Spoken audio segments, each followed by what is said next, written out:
again, I respect the palace officer's opinion, no?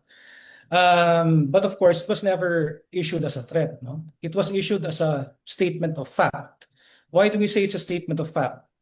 Because as I mentioned earlier, no, the Vice President is not the only impeachable officer. No? May mga iba pa na nabanggit ko na nga, no, na impeachable din. Kaya ang ating nilabas kanina is actually a question, no? If she will be treated this way, di ba? Yun na ba ang mangyayari din sa iba, no? Is that the meaning of that, no? Kasi nga tama naman sinabi niya, no? No one is above the law. And I agree with that.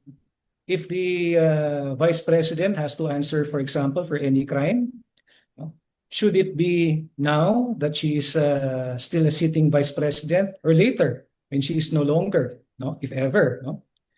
Is it the same also for other impeachable officers? Should they also be, may they also be already prosecuted now while they are sitting? Or will it be after, when they're no longer incumbent? Yun lang naman, it's a question of fact, Tristan, no? Na kailangan masagot nga after, no? Hopefully makapag-usap at makapag oral arguments kami, no? Doon sa korte.